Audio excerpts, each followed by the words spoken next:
chose. Oui, bien sûr, parce que cette affaire des exoplanètes, c'était avant que des scientifiques disent on est capable d'observer des planètes qui tournent autour d'autres soleils, on peut le voir avec nos instruments.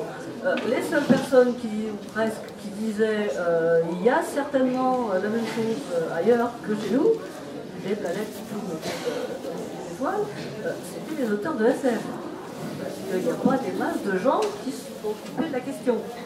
Il me semble, hein, à part des astronomes, effectivement, mais bon, ils sont pas très nombreux, on ne les voit pas tous les jours à la télé.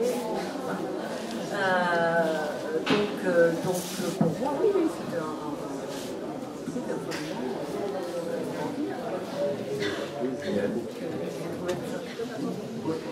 Alors Sylvie, même question. Sylvie, dis-moi. Moi, en vous écoutant, je me disais, je suis frappée par le fait qu'on commence toujours à poser la question de est-ce qu'il y a la même chose ailleurs, au sens est-ce qu'on pourrait y aller, est-ce qu'on pourrait y vivre, est-ce qu'on pourrait rencontrer, discuter avec les gens qui seraient là-bas. C'est toujours un point de vue très anthropomorphique. Alors c'est vrai que quand on est auteur, on est un petit peu obligé d'adopter ce point de vue parce que parler d'extraterrestres qui n'ont absolument rien à voir avec des humains, c'est difficile d'imaginer ce qui pourrait leur arriver, ce qui les intéresse, ce qu'ils ont dans la tête, surtout s'ils n'ont pas de tête. Et on a quand même envie de parler de rencontres. Mais ça peut être très intéressant aussi d'essayer d'imaginer ce que c'est qu'une forme de vie qui n'a rien à voir avec ce dont vous êtes en train de parler. Et ça amène d'ailleurs à s'interroger sur la définition de ce qu'est la vie. Je ne sais pas exactement quelle est la définition actuelle, mais on a tendance à parler de vie. Si j'ai bien suivi, la vie est quelque chose qui a une volonté de s'étendre, de se reproduire. Ben, il y a déjà plein d'implicites là-dedans, et plein de choses qu'on peut interroger. Il me semble qu'on peut aussi imaginer, enfin moi j'essaie de le faire en tout cas, des formes de conscience qui n'ont pas grand-chose à voir avec ce qu'on appelle la vie, qui ne sont pas sexuées, et qui se développent, ou ne se développent pas d'ailleurs, ou existent sur des principes tout à fait différents. Alors, il y a une réaction puis après il y a... Alors, j'ai des réactions des deux côtés, pas de bol. Deux réactions. Ok, alors, je vais commencer par la réaction par là. C'est vrai que au niveau des astronomes, par exemple, justement en cherchant des biomarqueurs, on se pose très fort la question de savoir bon, comment est-ce qu'on définit la vie et qu'est-ce qu'on va aller rechercher. Parce que finalement, bon, si on a il y a un des types de planètes qui est possible, c'est une planète océan. Vous imaginez une planète océan avec une civilisation de dauphins qui ne communique pas avec l'extérieur, qui ne construit pas des grandes antennes et qui finalement, bon, c'est de la vie très intéressante, mais qu'on ne va pas détecter avec des programmes type SETI. Les programmes type SETI, c'est vraiment destiné à essayer de trouver de la vie avec laquelle on peut communiquer, donc des jumeaux, mais on est parti, enfin je veux dire, depuis quand même un petit temps, côté scientifique, on essaie d'aller plus loin. Alors maintenant, on se pose la question, comment faire pour détecter ce genre de truc. Alors bon, évidemment, vous pouvez même aller dans le truc le plus terrible au niveau physique quantique, où, enfin moi j'ai encore eu des trucs la semaine passée quand j'étais au bureau, ils sont arrivés avec les cerveaux de Boltzmann, je ne sais pas si vous connaissez, c'est le fait que finalement, comme en physique quantique, tout a une certaine probabilité d'arriver, même extrêmement faible parfois, il se peut que vous produisiez à partir de rien un cerveau tout organisé. Et donc une conscience, ça s'appelle un cerveau de Boltzmann. Et alors gros problème, c'est que si vous laissez suffisamment de temps à l'univers et suffisamment de place, on ne sait pas si l'univers est fini ou infini, mais imaginons qu'il soit infini et que vous ayez pas mal de temps, ok, il devrait apparaître. Donc on devrait en avoir 2-3 autour de nous. Gros problème, on ne les a jamais détectés, donc où sont-ils? Et donc il y a vraiment des scientifiques qui sont en train de se poser des questions, comment éviter la formation de ces fichus cerveaux de Boltzmann. Donc il y a vraiment des trucs comme ça où on va plus loin que le simple anthropomorphisme. Alors maintenant, pour réagir de l'autre côté, ma deuxième réaction, c'est effectivement, il y a des allers-retours très forts entre science, science-fiction ou science et art. Il y a des interactions continuelles. Et je crois, par exemple, un bon exemple d'interaction dans l'autre sens, c'est un auteur comme Jules Verne, qui finalement a influencé plein de gens, des gens qui sont devenus scientifiques, et notamment tous les pères de la conquête spatiale, que ce soit Konstantin Tsiolkovsky, que ce soit Goddard, que ce soit Van Braun, c'était des gars qui avaient lu Jules Verne quand ils étaient petits. Donc les interactions vont dans les deux sens. Et ça, je crois que c'est aussi des trucs intéressants. Pour un auteur comme Clark, Clark, c'est lui qui a inventé le concept de satellite géostationnaire.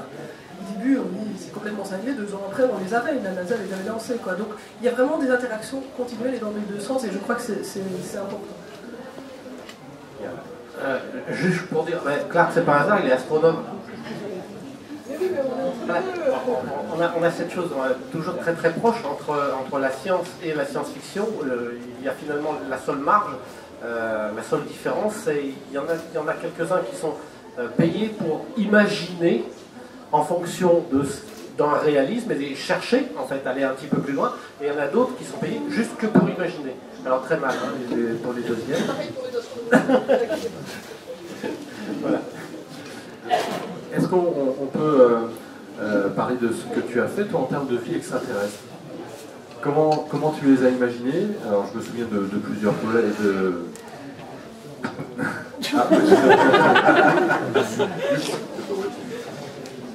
On m'entend pas mieux comme ça? Apparemment, le micro a une vie propre. Donc, moi, je me souviens de... Je rappelle que non. Je me souviens de certains romans et certaines nouvelles. Comment est-ce que toi tu as imaginé des planètes ou des sociétés extraterrestres différentes?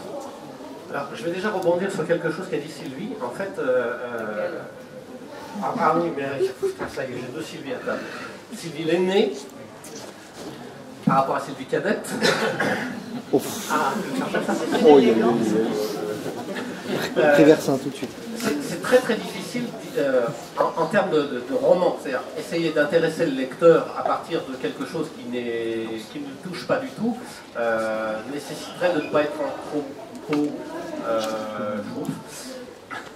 voilà. Et il y a un auteur qui l'a fait, il s'appelle Hal Clement, dans un roman qui en anglais doit s'appeler Gravity, un truc comme ça, et qui en France s'appelle Question de poids, qui aujourd'hui on doit encore le trouver en livre de poche, et accessoirement il est toujours aussi listé chez Ailleurs et Demain. Chez Presse Pocket, il s'intitule Mission Gravité. Georges Bormand, merci. Mission Gravité, il a changé de titre. Est-ce que qu'importe. C'est l'une des rares fois où un auteur a essayé de pousser le concept en disant je vais évacuer tout ce qui est anthropomorphe. Et je vais vraiment vous montrer une vie extraterrestre totalement différente de la nôtre, avec pas des problématiques, simplement c'est pas la même biologie, c'est pas les mêmes contraintes physiques, et on est parti. Mais c'est, je crois, le seul cas réel dans l'écriture. Parce que pour nous, oulala, je vois des bras se lever là, attention. J'ai oublié le titre, il y a un ouvrage de Mike Resnick, un scientifique est transporté dans un corps par anthropomorphe. Et puis, il y a quand même Weinbaum. Oui, voilà, Voilà, c'est ce que c'est lui chercher. Robert Forward aussi. Robert Forward, l'œuf du dragon. L'œuf du dragon. L'œuf du dragon, tout à fait. Tu connais? Finalement, Nicolas Neutron, il y a des... Finalement, ça fait plusieurs titres, mais ça en fait très très peu. D'une façon générale, quand on essaye, quand on écrit un roman, on parle avant tout de l'humanité et du monde, c'est-à-dire qu'on anthropomorphise un maximum, même quand on essaye d'imaginer. C'est ce que j'ai... Enfin, les rares fois où j'ai mis en scène des créatures extraterrestres dans mes romans, c'est relativement rare, et je l'ai fait avec un point de vue extrêmement anthropomorphe. Je suis le mauvais exemple, je suis l'auteur qui essaye de parler de l'humanité à travers des civilisations, ou pas forcément des civilisations, mais des créatures nées dans d'autres conditions, ayant acquis une certaine forme d'intelligence, mais je triche un maximum parce que mon seul job à moi, c'est de vous parler à vous du monde dans lequel vous vivez.